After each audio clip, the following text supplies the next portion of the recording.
সবচাইতে মারাত্মক জিনিস একটা, যে গত 3 দিনে বাংলাদেশে যা ঘটে গেল, মানে মা মেয়েকে দুইজনকে জবাই করে গেছে। তো যারা চুরি করে, যাকে ধরা হলো, মানে পুলিশ পারে না বাংলাদেশে এমন কোনো কাজ নাই। পুলিশের দম যে কতটুকু এটা বারবার প্রমাণিত করলো। বাংলাদেশের মানুষকে নিরাশ করে নাই। তো যেই কাজের বুয়া, ওনাকে দেখলাম, ওনাকে দেখে মনে হলো যে কিছু একটা সামথিং রং। আপনারা একটু যাচাই করে দেখবেন। আপনারা হয়তো বা তানজিন তিশার একটা নাটক দেখেছেন, সিক্রেট অফ শিউলি। যদি না দেখে থাকেন অবশ্যই দেখবেন।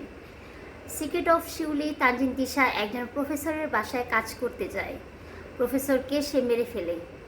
আর সেই ঘটনা প্রেক্ষিতে আমি নাটকটা দেখেছিলাম বেশ কিছুদিন আগে, ভাবছিলাম একটা রিভিউ দিব। কিন্তু আজকে যে আমাদের বাংলাদেশের কাহিনীটা হলো, হুবহু একই রকম মিলে গেল। কেউ একটা মোবাইল চুরির জন্য দুইটা মানুষকে মারতে পারে না, কারণ সে ভালো করেই জানে যে মানুষ মারলে তার কিন্তু অবশ্যই জেল হবে, তার ফাঁসি হবে। আর সেখানে একটা মোবাইল চুরি করলে কিন্তু তার ফাঁসি হবে না। তাকে যখন ধরা হলো, তার একটা সাজানো নাটক। সে বলছে প্রাথমিক পর্যায়ে যে সে মোবাইল চুরি করেছে, এটা দেখে ফেলাতে, ধস্তাধস্তি করতে সে এই জিনিসটা করছে। ভাই, আপনি যে ধস্তাধস্তি করেই থাকেন, আপনি একটা সামান্য বুয়া। আপনার বুয়া হয়ে আপনার কাছে কিভাবে ফোল্ডার নাইফ থাকে? আপনার কাছে ফোল্ডার নাইফ কিভাবে থাকে? আপনি ফোল্ডার নাইফ নিয়ে ঘুরেন, আর ওইখানে কিন্তু ফোল্ডার নাইফ অনেকগুলো পাওয়া গেছে। তো এর সাথে কিন্তু জড়িত আরও আছে। আর সে যদি চুরি করার উদ্দেশ্যে আসতো, কাউকে জানে মারতো না। সেখানে তরতাজা দুইটা মানুষ, একটা 45 ইয়ার্স 45 বছর, আরেকটা 15 বছর একটা মেয়ে। সে কিন্তু মাসাল্লাহ অনেক বড়, ক্লাস 9-10-এ পড়ে। তো সেখানে দুইটা মানুষকে কীভাবে মারলেন? মানে ঘটনার পরে কিন্তু ঘটনা থেকে যায়। আমরা কিন্তু দেখেছি তানজিন তিশার যে নাটকটা সিক্রেট অফ শিউলি। শিউলি হচ্ছে একটা কাজের মেয়ের নাম। তানজিন তিশা অভিনয় করেছে।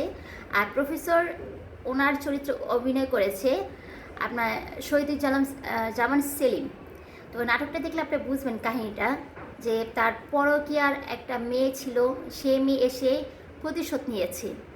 নাটকটা কিন্তু আমি বেশ কিছুদিন আগে দেখেছি, বারবার বলছি। সেই কাহিনীর সাথে বাংলাদেশের কাহিনীটা মিলে গেছে। হতে পারে সেই নাটকের থেকে সে অনুপ্রাণিত হতে পারে, বা ক্রাইম পেট্রোলের থেকে কিন্তু সে অনুপ্রাণিত হতে পারে।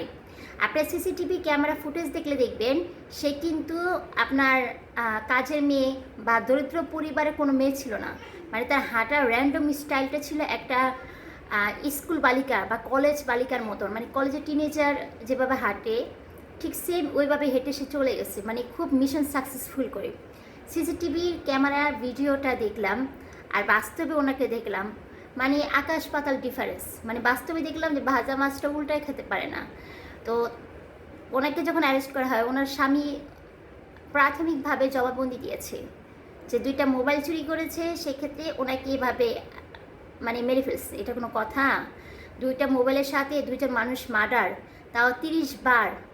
মানে একটা মানুষ মরছে না, এ কারণে ফোল্ডার নাইফ দিয়ে 30 বার তাকে বারবার বারবার তাকে মারা হয়েছে। আর মেয়েটা 12 থেকে 14 বার মারা হয়েছে। তো সেক্ষেত্রে আমরা কিন্তু বাঙালি হিসেবে যারা ক্রাইম পেট্রোল বা সিআইডি দেখে থাকেন, আর বিশেষ করে তো সম্পূর্ণ কপিটা দেখলাম তানজিন তিশার সিক্রেট অফ শিউলির মধ্যে। তো মানে দুইটা মোবাইলের জন্য মানুষ খুন করা যায় না। ঘটনার পর ঘটনা থাকে, ষড়যন্ত্র পর ষড়যন্ত্র থাকে। তো জানি না কি হবে। এটা হচ্ছে প্রাথমিক একটা ধারণা, এর থেকে কঠিন কিছু হতে পারে। কিন্তু ব্রেইনে সে ঠান্ডা মাথায় 4 দিনের পরিপ্রেক্ষিতে দুইটা মার্ডার, মানে সে 4 দিন হয়েছে কাজ করতে আসছে।